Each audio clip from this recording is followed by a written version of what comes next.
hari ini di satu mata pelajaran dan nanti ada bahasa Inggris yang akan diberikan oleh Arti. Jadi anak-anak siap untuk belajar ya, anak-anak siap untuk mengikuti pelajaran hari ini dan terlebih lagi selalu tertib, selalu disiplin. Oke? Gunakan seragam kalian dan kalian boleh ambil gambar lalu kirim. Oke anak-anak? Dan selalu ingat pesan ibu guru, jadilah cerdas dengan 3M, membaca, menyimak, dan juga menulis. Oke, karena dengan 3M tersebut kita akan jadi cerdas. Dan inilah rangkuman materi pembelajaran kita hari ini. Rangkuman materi tematik kelas 5, tema 2 udara bersih bagi kesehatan, subtema 1 cara tubuh mengolah udara bersih, muatan pelajaran IPS. Oke, sebelumnya mari kita satu di dalam doa. Terima kasih Tuhan atas kebaikan yang Tuhan berikan dalam kehidupan kami. Kami boleh sehat, kami boleh kuat semua karena Tuhan. Hari ini kami akan segera memulai pembelajaran bagi ibu guru dan juga anak-anak kelas 5 akan mulai belajar. Ibu meminta kepada Tuhan dan kami semua minta kepada Tuhan, berikan kepandaian dan kecerdasan bagi mereka, semangat dalam belajar, sehingga anak-anak ini boleh bertumbuh, boleh berkembang sesuai yang Tuhan kehendaki. Mereka boleh menjadi anak-anak yang cerdas, mereka boleh menjadi anak-anak yang berhasil diberkati oleh Tuhan. Bersama kedua orang tua juga, mampukan kedua orang tua untuk bisa mengajari anak-anak, untuk bisa selalu peduli terhadap anak-anak dan mengingatkan mereka untuk selalu belajar. Berkati anak-anak kelas 5 bersama dengan sebuah keluarga besar, berkati juga ibu guru sekolahan kami, guru dari kelas 1 sampai kelas 6, guru mata pelajaran, dan juga bapak kepala sekolah. Berkati seluruh sekolah yang ada di Indonesia yang ada di bumi Tuhan, supaya pelajar-pelajar kami tidak mudah menyerah, tidak patah semangat dalam belajar. Dan selalu kami membawa kota kami, bangsa kami ke dalam tangan kasih Tuhan. Selamatkan kami Tuhan, bebaskan kami Tuhan dari COVID-19. Tuhan berikan kesempatan bagi kami supaya COVID-19 segera berlalu di dalam kehidupan kami semua. Terima kasih Tuhan, kami serahkan seluruh kehidupan kami ke dalam tangan kasih Tuhan. Tuhan Yesus memberkati kami sepanjang hari ini dan juga hari-hari yang akan berjalan. Terima kasih, kami sudah berdoa dan mengucap syukur. Amin. Nah, anak-anak tadi sudah berdoa ya. Dan sekarang mari dengarkan penjelasan ibu ya tentang pembelajaran kita. Nah, pembelajaran kita hari ini tentang jenis-jenis usaha ekonomi masyarakat. Oke, jenis-jenis usaha ekonomi masyarakat. Nah, secara simpelnya adalah pekerjaan yang orang Indonesia lakukan.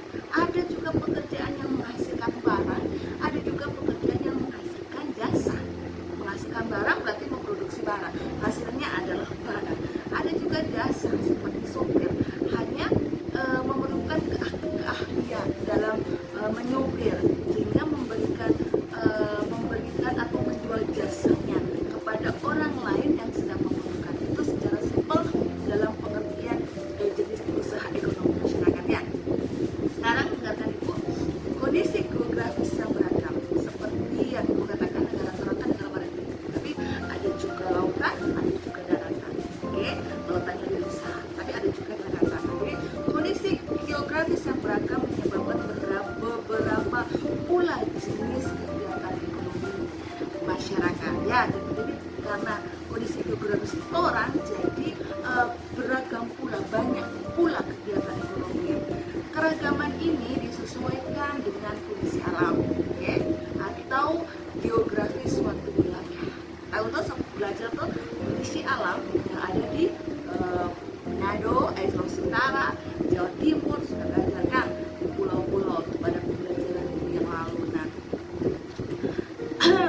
kegiatan ekonomi tersebut bertujuan memenuhi kebutuhan hidup masyarakat. Jadi dengan orang memenuhi kebutuhan hidup orang ini, orang tua kalian memenuhi semua kebutuhan kalian dengan cara bekerja. Nah, seperti itu ya. Kegiatan ekonomi adalah semua kegiatan yang dilakukan manusia untuk memenuhi kebutuhan hidupnya dengan memanfaatkan sumber daya alam. Nah, itu ya. Itu arti dari kegiatan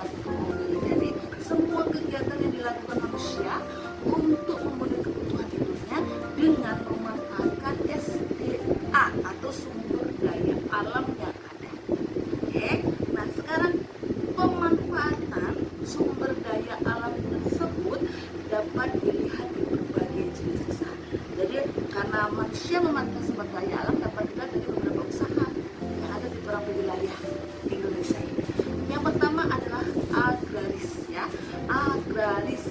Apa agraris? Indonesia dikenal sebagai negara agraris. Oke. Sebutan ini disebabkan banyak penduduknya bermata pencarian sebagai seorang petani, berkebunan, atau juga sesuatu yang menghasilkan barang. Seperti kalau di pertanian tidak harus kan orang misalnya mau bertani dengan memiliki lahan yang besar, tidak seperti itu. Terkadang juga orang tua kalian bertani dengan memanfaatkan lingkungan rumah yang ada. Mereka pakai itu untuk menanam cabai, lalu cabai berbuah banyak, atau tomat, kadang-kadang kan tomat berbuah banyak lalu dijual ke pasar. Nah, jadi Indonesia dikenal keras karena penduduknya itu banyak sebagai seorang petani atau perkebunan. Ya, kalau di Manado, di Sulawesi Utara ini terkenal dengan perkebunan. Perkebunan itu bisa menghasilkan apa saja yang dihasilkan. Kalau di orang wilayah cengkeh, bagi orang cengkeh, pohon kelapa, itu perkebunan.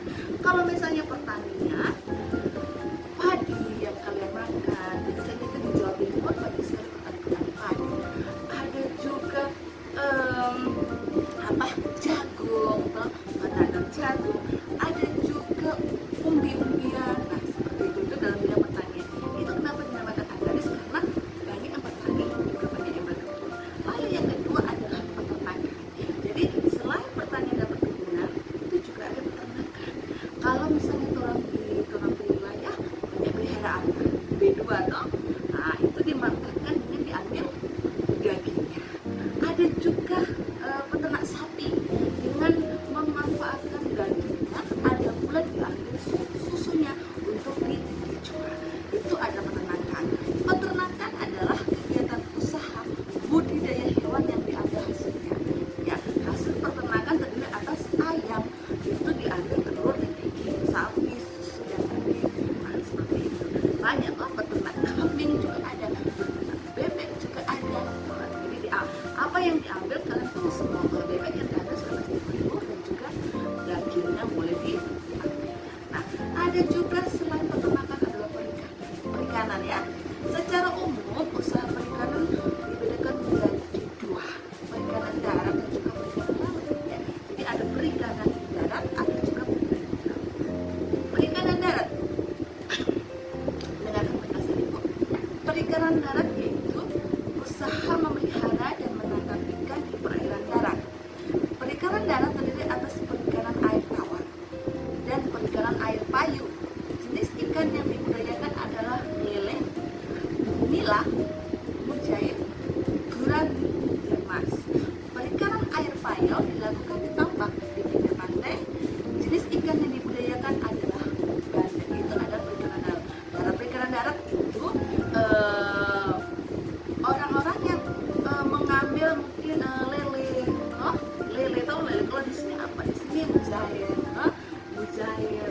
Lalu diambil lalu dipelihara, lalu dijual. Itu kalau namanya perikanan darat. Nah, kalau perikanan air laut itu usaha menangkap ikan di pantai. Jadi kalau misalnya lele itu didapat biasanya di sungai, orang pancing, lalu orang taruh di orang kolam, lalu orang besarkan di situ, berimakan sehingga bertumbuh besar, lalu mujair pun juga seperti itu. Tapi kalau perikanan laut memang dia nangkap ikan di laut, lalu langsung dijual.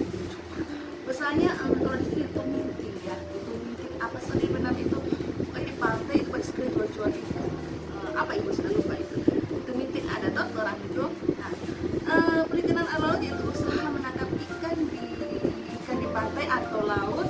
Laut juga menghasilkan udang, kerang, rumput laut, mutiara, dan garam. Selain untuk keperluan penduduk, hasil tangkapan ditujukan untuk ekspor, bisa juga dijual ke luar negeri. Jadi langsung tangkap ikannya, kadang juga kerang, udang, rumput laut, mereka ambil di laut, mereka jual. Itu adalah perikanan air laut. Ya, detik banyak sekali ikan mereka tangkap ikan di laut. Berapa hari mereka berlayar menangkap ikan, lalu sudah dapat banyak di kapal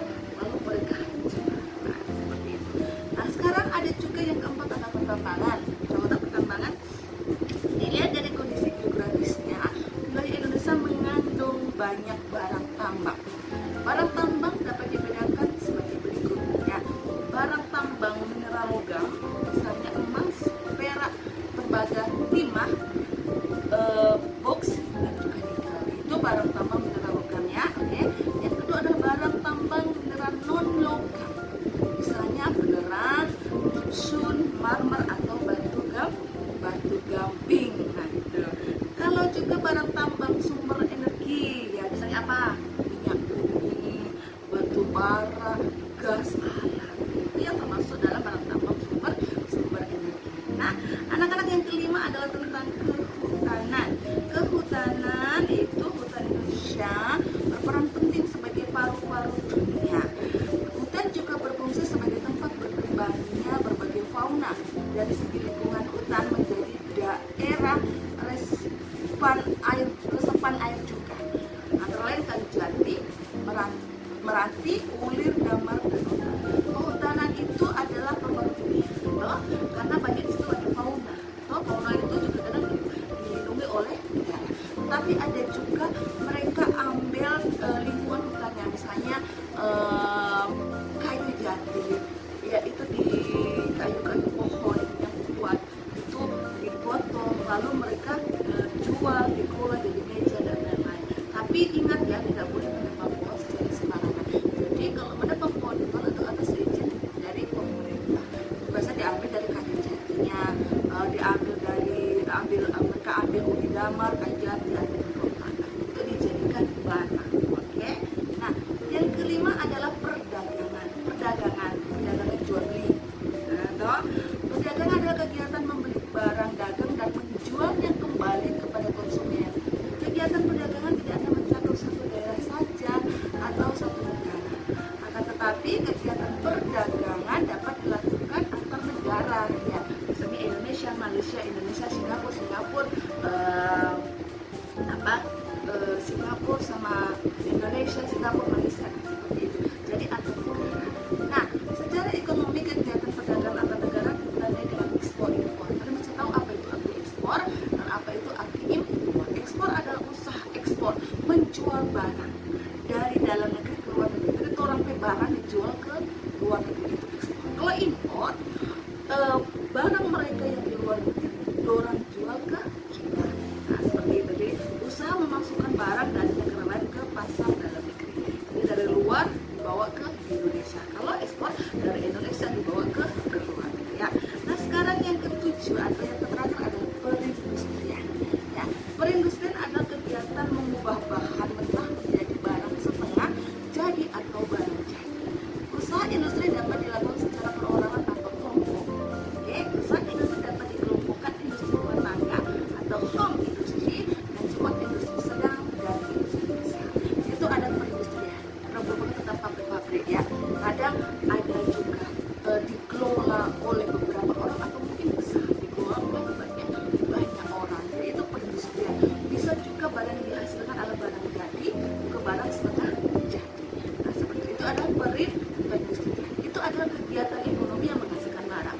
Ada juga kegiatan ekonomi yang menghasilkan jasa seperti bukan kata tadi, yaitu sopir atau guru seperti itu. Ini adalah menghasilkan jasa, punya keterampilan mengajar, lalu menjadi seorang seperti itu ya. Oke anak-anakku, hanya itulah rangkuman kita IPS hari ini dan tugas kalian adalah sebagai berikut. Oke. Nah, anak-anak, hanya itu ya tugas kita dan pembelajaran kita hari ini.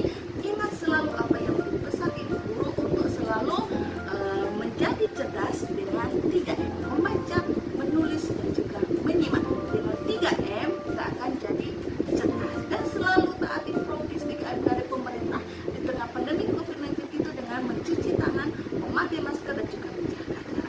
Terima kasih, hanya itu pembelajaran kita hari ini. Dan ingat, setelah kalian selesai belajar, jangan lupa tutup dengan doa. Oke anak-anak, terima kasih, salam sehat, shalom, Tuhan Yesus memberkati kita semua. Selamat pagi.